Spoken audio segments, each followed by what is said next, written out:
Sejam bem-vindos ao podcast Além do Diagnóstico, Desafios na Ética e no Direito Médico. Espero que gostem do nosso novo episódio. Olá, bem-vindos ao nosso podcast Além do Diagnóstico, Desafios na Ética e Direito Médico, produzido no TEDS, o Núcleo de Tecnologias de Educação à Distância em Saúde, na Faculdade de Medicina da Universidade Federal do Ceará. Eu sou Renato Evando, professor de Medicina Legal, Ética Médica e Direito Médico na Faculdade de Medicina da Universidade Federal do Ceará, em Fortaleza, também médico e advogado, especialista em Direito Médico. Neste episódio, vamos refletir juntos sobre o que significa ensino e pesquisa médica, conforme o Código de Ética Médica, em especial o capítulo 12, e também em outras normas. É um tema relevante, de impacto prático. Afinal, estamos falando de vidas humanas, de ciência confiável, de formação de profissionais éticos. De início, vamos tratar do papel da docência e da pesquisa médica no Brasil, visto sob a ótica ético-normativa. Lembrando que no episódio 9 do nosso podcast, nós tratamos das modalidades de exercício da medicina em nosso país, onde destacamos também a atuação do médico como docente e pesquisador nas universidades. Nesse contexto, ensino significa formação de novos médicos, atualização dos que já estão, dos que já atuam, reflexão sobre as práticas, ou seja, letramento científico e ético. Pesquisa, por sua vez, significa investigação, que gera novos conhecimentos, seja em laboratórios, com seres humanos, em comunidades, e contribui para o aprimoramento da prática médica, para terapias melhores, para a prevenção mais eficaz, para a avaliação pericial. É interessante lembrar que em nosso país a maior parte da produção da pesquisa científica de natureza médica está concentrada nas universidades públicas. Mas, como bem se sabe, todo esse empreendimento científico educacional não está fora das questões éticas. Pelo contrário, precisa estar absolutamente ancorado em normas em respeito à pessoa humana, à dignidade, à autonomia, ao consentimento e à justiça. No Brasil, o Código de Ética Médica traz orientações específicas para o ensino e para a pesquisa médica no capítulo 12, que tem o título de Ensino e Pesquisa Médica. Vamos analisar, então, o que esse capítulo traz, como se aplica na prática da docência e da pesquisa, quais os desafios e dilemas, e finalizaremos com algumas sugestões para quem leciona ou conduz pesquisa científica médica.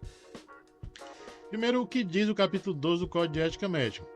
Ele é composto por 12 artigos que disciplinam as vedações que devem ser observadas pelo médico que atua como professor e ou pesquisador.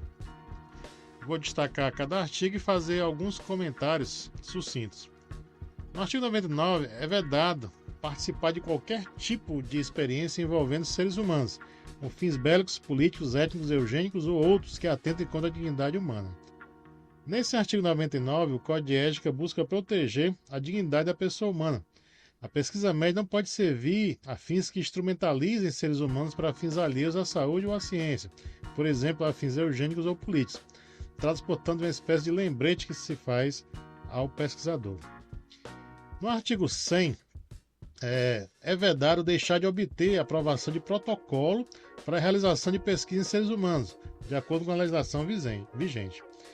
Qualquer pesquisa com seres humanos, ou seja, sujeitos humanos de investigação científica, é necessário obter previamente, ao início da pesquisa, a aprovação do projeto de pesquisa proposto pelo pesquisador.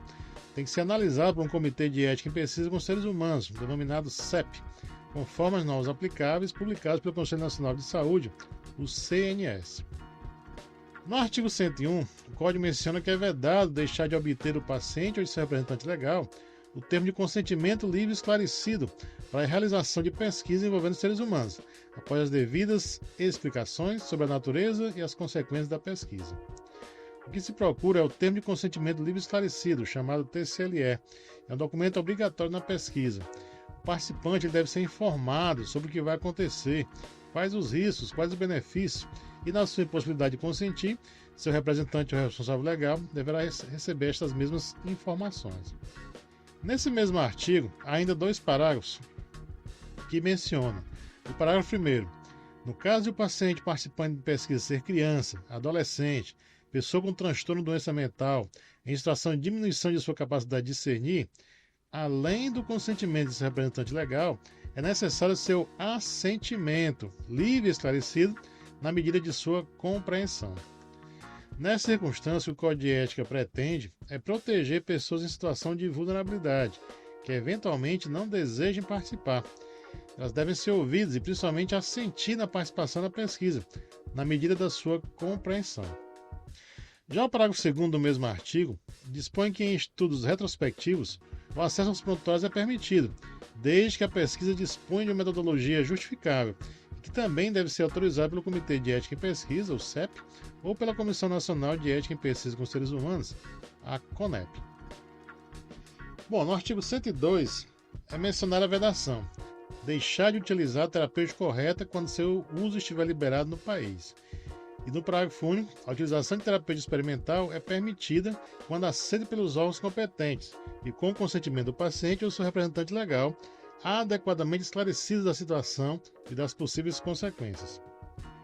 Esse artigo trata da pesquisa e possível intervenção na terapia de pacientes. A terapia já estabelecida não pode, por óbvio, deixar de ser utilizada ou interrompida pelo protocolo de pesquisa em favor de outra terapêutica ainda em fase experimental. Lembrar que a terapêutica experimental somente é permitida com autorização regulatória pelos órgãos responsáveis. Conforme a legislação, é o próprio CFM, o Conselho Federal de Medicina, que define o que é técnica médica experimental no Brasil, além de existir naturalmente a obrigatoriedade do consentimento esclarecido. No artigo 103, é vedado realizar pesquisa em uma comunidade sem antes informá-la e esclarecê-la sobre a natureza da investigação, deixar de atender ao objetivo de proteção à saúde pública, respeitar as características locais e a legislação pertinente.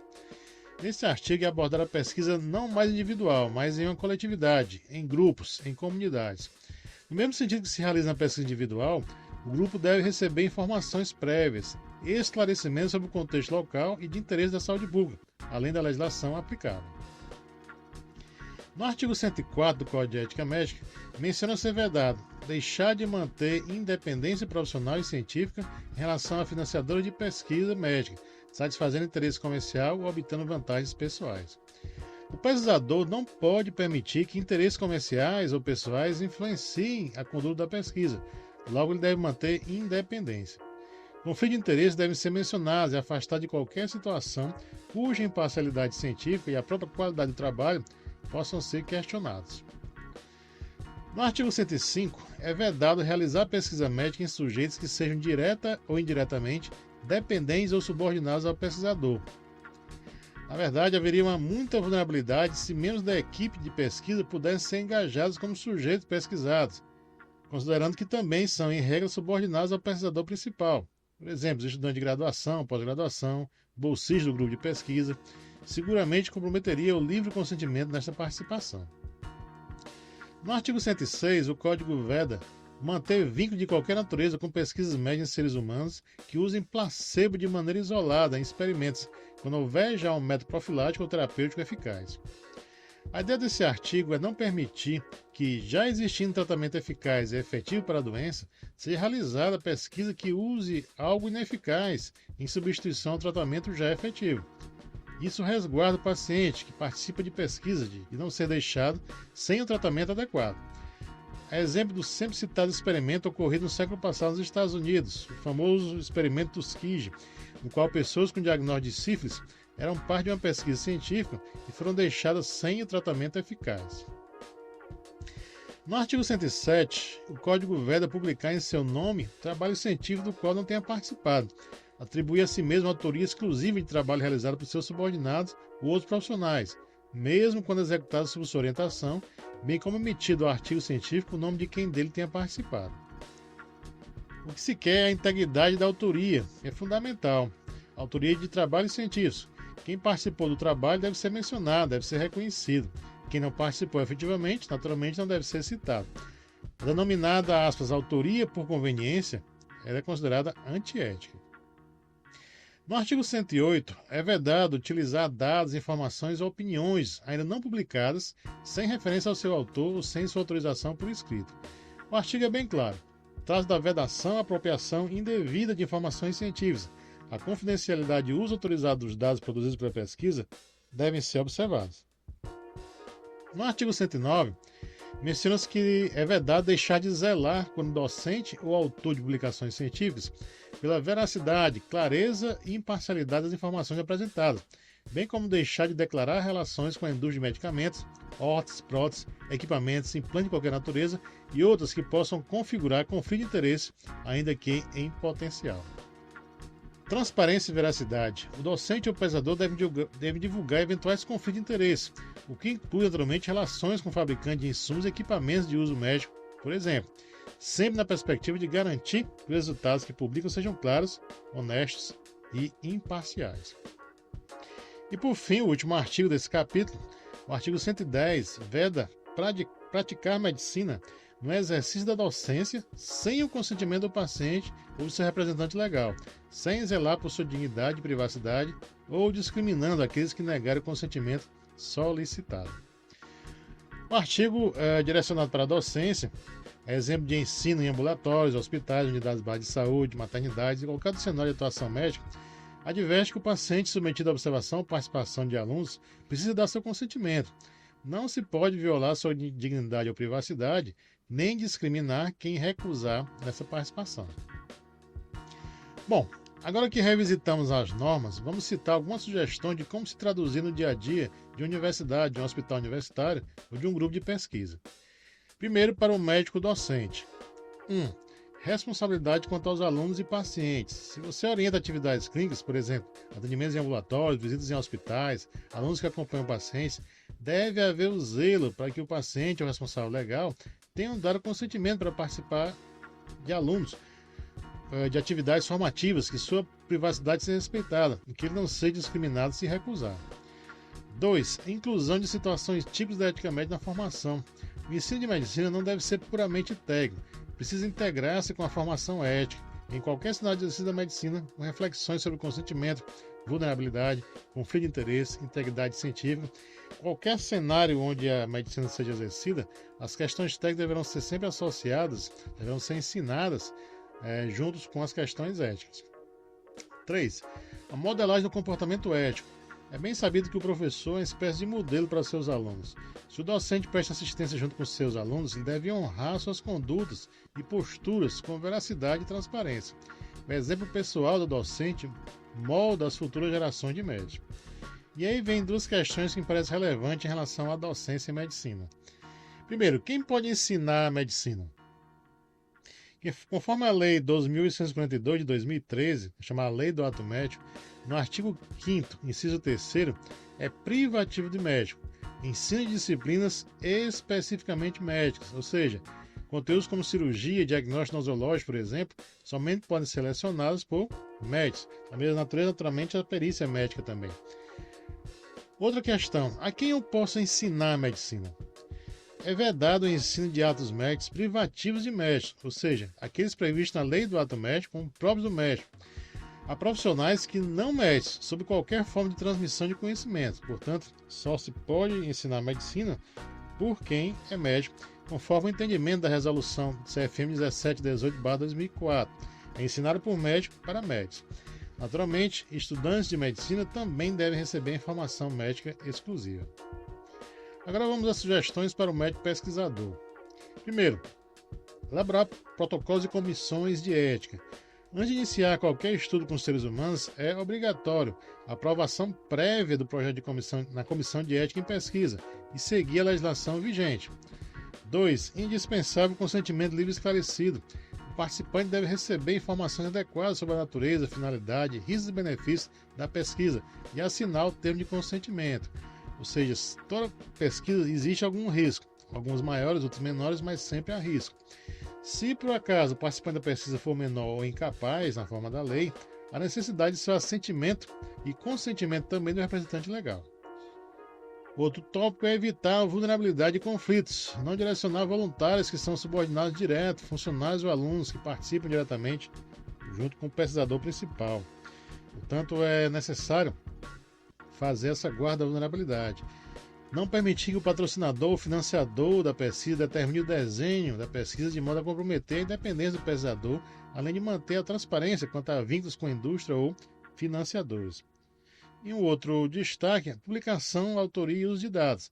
A autoria deve refletir quem realmente contribuiu, O uso de dados alheios ou informações não publicadas sem autorização é vedado. Agora, frente a esse cenário, vamos citar alguns desafios práticos. Primeiro em relação ao pesquisador e depois em relação ao docente. No ambiente de pesquisa, com pressão para resultados ou financiamento externo, o pesquisador pode enfrentar a tentação de atenuar riscos ou de favorecer o patrocinador. Nesse cenário, a ética exige firmeza. A cultura de pesquisa ainda está em construção e muitas instituições, por isso, devem incluir no currículo médico a ética em pesquisa e no ensino como tarefa contínua. Na perspectiva do ensino como desafio prático, muitas vezes o paciente está sob cuidado de serviço universitário, portanto deverá ser garantido o seu consentimento para a participação de alunos em aulas práticas, por exemplo, ou utilização de casos para ensino que exige sensibilidade e uma comunicação muito clara. Mas por que realmente isso importa, essa preocupação com as questões éticas e jurídicas, né? Há uma frase lapidar que diz que a vida de muitas pessoas depende disso. E essa afirmação não é retórica. Vamos considerar alguns pontos. Quando o ensino médico é inadequado ou sem reflexão ética, os médicos neograduados podem não dar importância ao consentimento ou autonomia do paciente. Isso impacta diretamente a qualidade da assistência. Quando a pesquisa médica é feita de forma irresponsável, com pessoas vulneráveis, sem informação adequada, sem o protocolo aprovado ou em conflito com interesses comerciais, os riscos para os participantes são reais e a validade dos resultados pode ser comprometida. Quando a produção científica não segue boas práticas de autoria, veracidade, conflito de interesse, a confiança pública na medicina e na pesquisa pode se fragilizar, o que tem implicações para adesão ao tratamento, participação em estudos clínicos, progresso da ciência, etc. Em um país como o Brasil, com importante potencial de pesquisa e com desafio de saúde pública e perícia médica, a integração ética de ensino e pesquisa fortalece não apenas a academia, mas o sistema de saúde, a política pública, o cuidado com comunidades vulneráveis, a justiça, entre outros. Ou seja, ensino e pesquisa médica e ética são pilares para que o conhecimento produzido seja confiável, que os futuros médicos atuem com responsabilidade, que participantes de estudos sejam protegidos e respeitados. Para encerrar o nosso episódio, apresento algumas recomendações práticas para professores, orientadores e pesquisadores que podem ser incorporados no dia a dia. Primeiro, sempre conhecer o Código de Ética Médica e se familiarizar com ele, notadamente em relação ao capítulo 12, que trata do tema que nós estamos abordando, ou seja, ética e ensino e pesquisa. Além das resoluções complementares do Conselho Nacional de Ética em Pesquisa, além de outras que também são publicadas pelo CFM e CRM. Lembrando que o desconhecimento não atenua a responsabilidade. 2. Incluir a ética no currículo.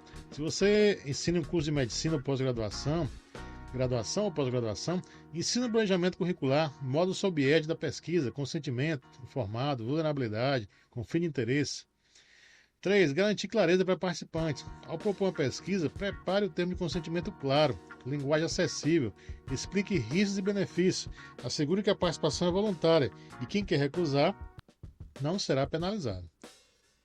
4. Evite sobreposição de papéis vulneráveis. Se seus alunos ou subordinados participam de pesquisa, garanta que não haja coação ou dependência que comprometa o voluntariado.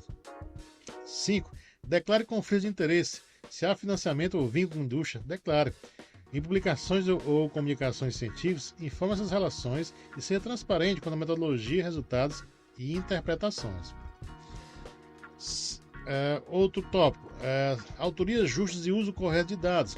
Reconheça quem contribuiu, não atribua autoria indevidamente, não use dados de terceiros sem autorização, mantenha a integridade na redação científica. E por fim, ensino clínico com respeito ao paciente e ao aprendizagem.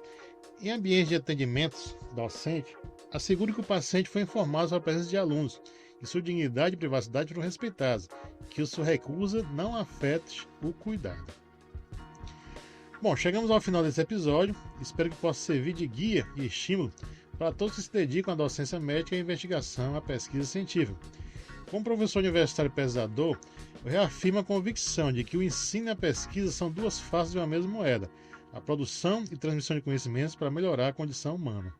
Mas isso somente funciona a contento com ética, com respeito ao ser humano, com transparência e compromisso. A vida de muitos depende disso, de fato, tanto daqueles que participam de pesquisa, quanto daqueles que formarão como médicos e daqueles que se beneficiarão dos resultados da investigação científica. E cada docente, cada pesquisador, cada estudante de graduação ou pós-graduação se sinta mais preparado para exercer seu papel com consciência ética e cientificamente responsável. Assim chegamos ao final desse episódio do nosso podcast. Espero que as informações tenham sido úteis para você entender a importância desse tema. Se você gostou, não se esqueça de compartilhar o podcast e ficar atento aos próximos episódios. Esse podcast é produzido no estúdio do Núcleo de Tecnologias e Educação à Distância em Saúde da Faculdade de Medicina da UFC, em Fortaleza. Na técnica e edição de áudio, Lucas Paiva. Na direção da Rádio Notícias, o professor Dr. Luiz Roberto de Oliveira. E na locução, esse que vos fala, professor Renato Evandro. Até mais, fraterno abraço.